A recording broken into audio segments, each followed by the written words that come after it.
Hello everyone, welcome to my channel, Learning with Aarti Official. And here we are going to talk about this topic of the day, that is Reggio Emilia approach. It is a learning approach which we basically use in schools, and it is like for the early years as well and for the higher grades too. So here we are going to put some light on it, and I shall be discussing number of things which are involved in Reggio Emilia, what is all about. So let's go with this video and keep on, checking the videos regarding all such topics on my YouTube channel. If you have not subscribed till now, you can subscribe as well. Okay, so let's move on to this one. Okay, so here in this picture, I can see number of attributes are there on my screen, and it is for the early years I'm talking about. Early years mean kindergarten, right? Kindergarten is the beginning years in the school where the child is starting in pre-nursery or nursery in KG as well, right? So here number of things are there on the table. Few natural sources I can also see, which is available in the nature. I can see a card, I can see the template of numbers, I can see these dice mushrooms, right?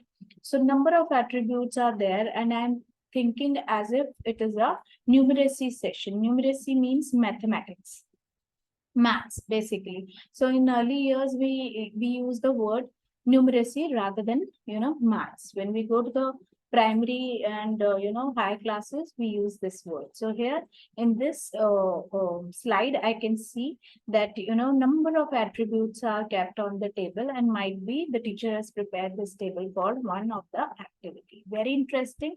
Now I can see here pebbles on the screen, leaves on the screen, and seashells as well here in this picture. So there is some sorting going on, some painting is going on here. So here what is the idea I am getting, that I am using the word nature here. So your Reggio Emilia is actually making you relate with the nature in very simple words, if I can say. Let me go to the next one. Very interesting. Now you can say, what is this? So here there are number of letters, and they are, the templates are done with the help of, nature. So I can see sticks here, I can see seashells, I can see rolls, I can see, pebbles and all, like say sticks, right? So here, what you can do, you can collect, you can make a session in which you can help the children, just go outside and collect the things which are there in the garden. Very simple. You are not supposed to pluck anything, but you have to gather something in your bowl from the garden area, and let's come back to the classroom.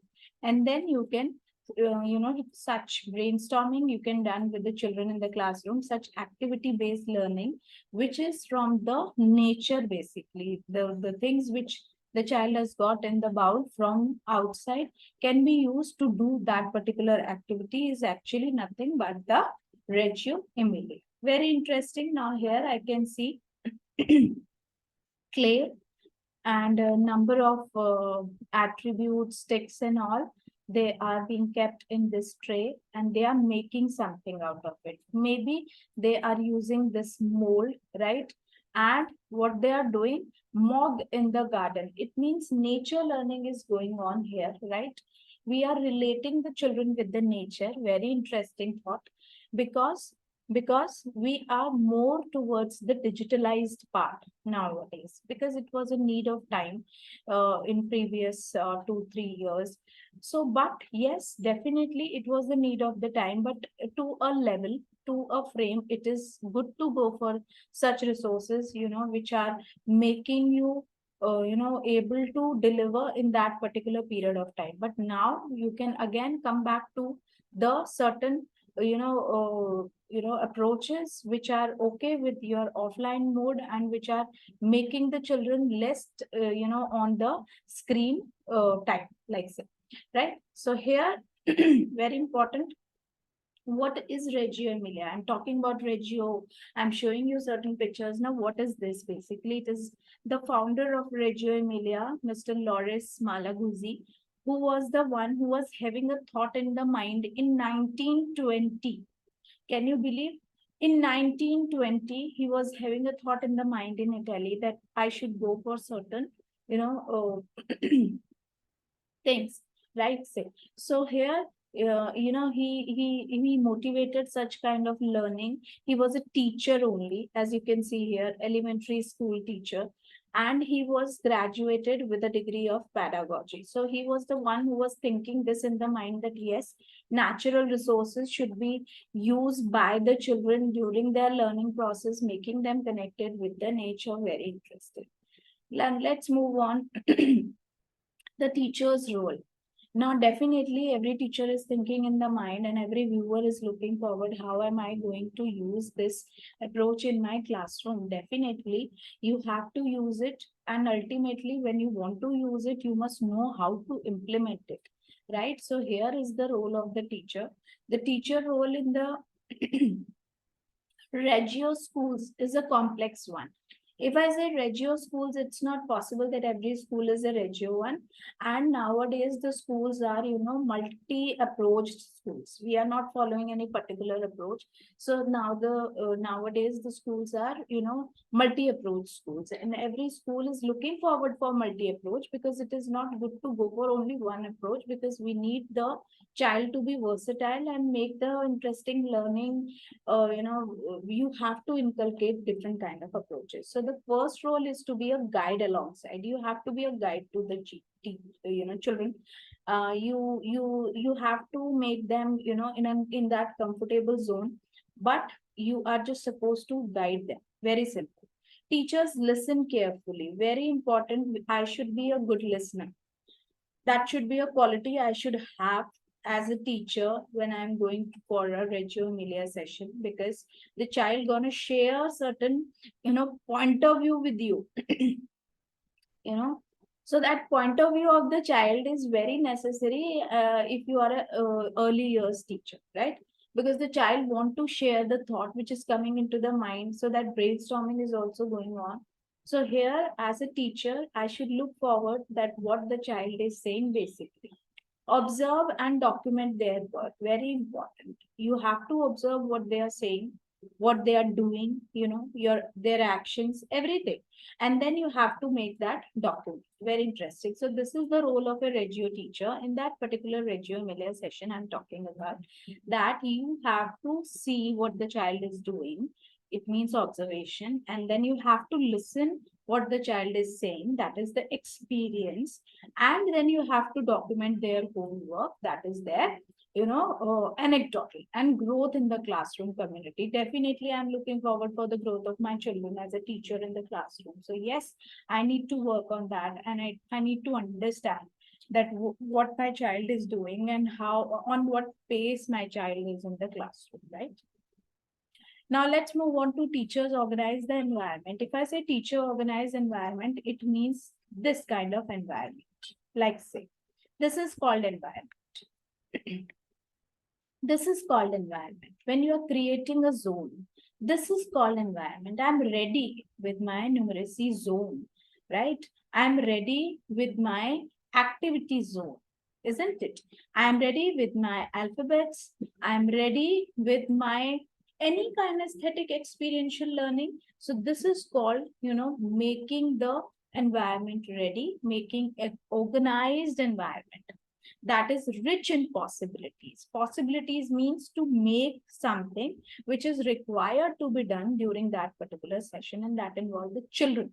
That is actually involving children to explore and problem solve, often in a small group. So if I say often in a small group, that means collaborative learning is possible.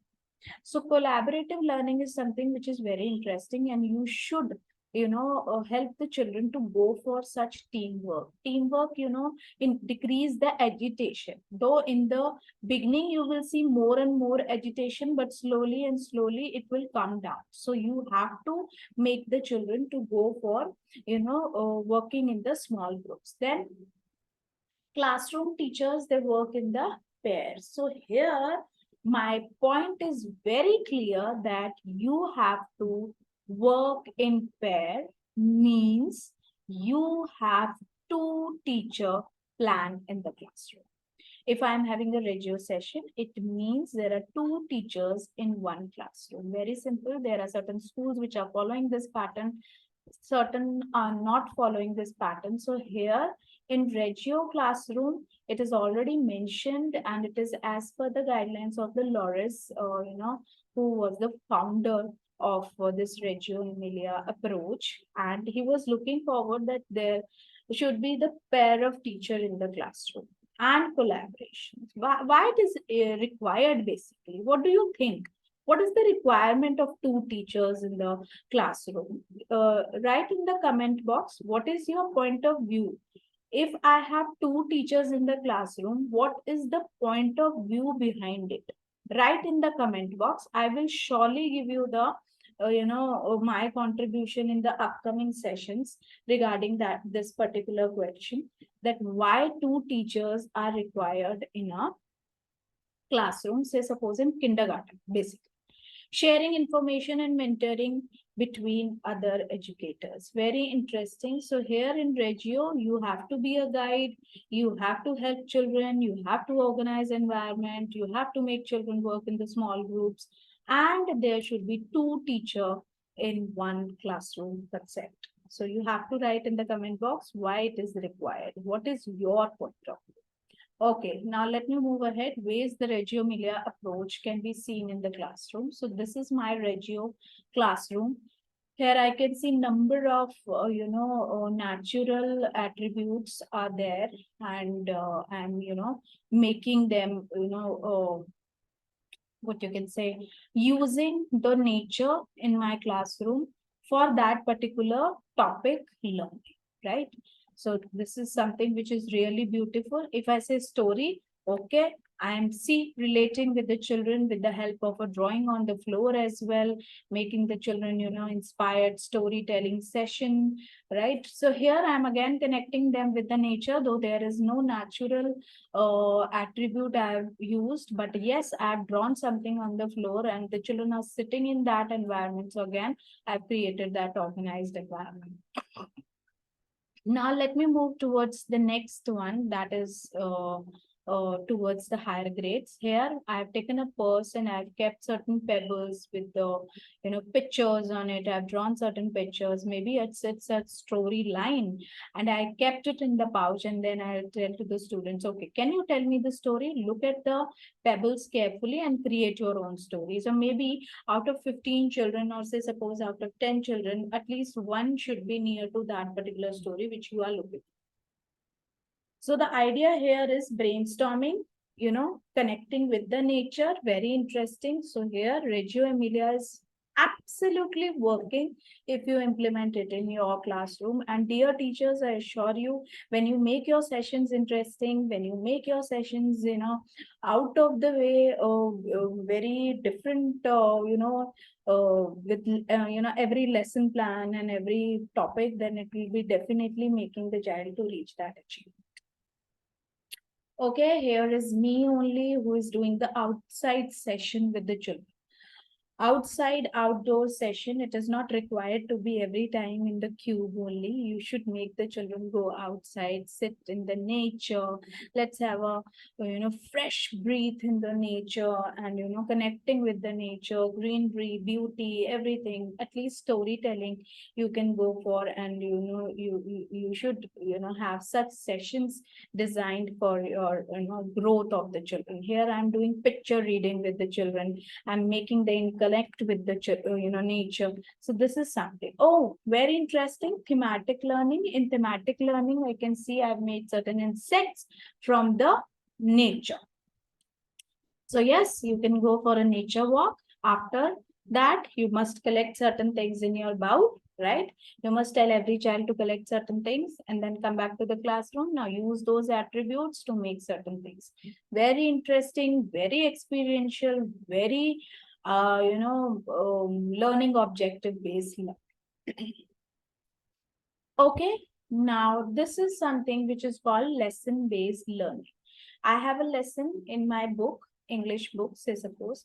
It is a story, right? In that story, there was one child, right?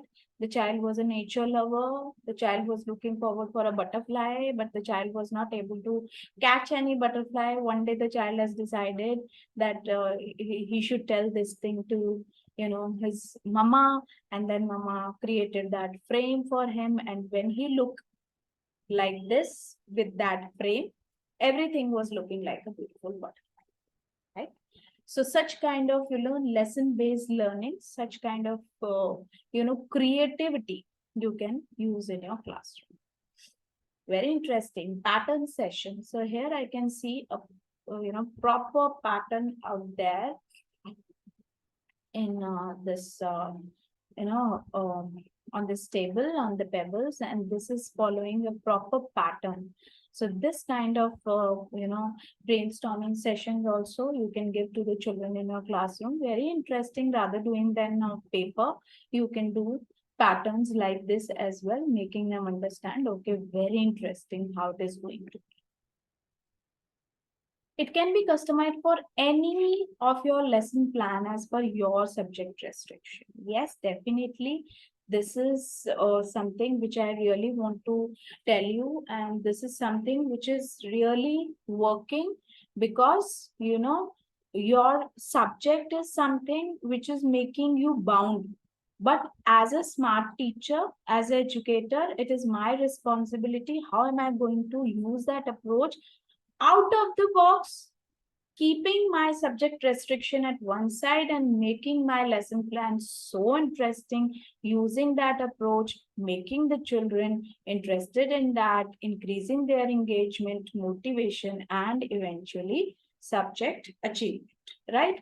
So this is all about Reggio Emilia first session. This is part one. I shall be sharing part two as well, because it is not easy to cover the whole topic in one go. So dear viewers, if you like this video, you can like and share with your friends, and definitely give me in the comment box, why do you think two teacher concept is required in kindergarten? So this is all for today. Bye bye and take care everyone.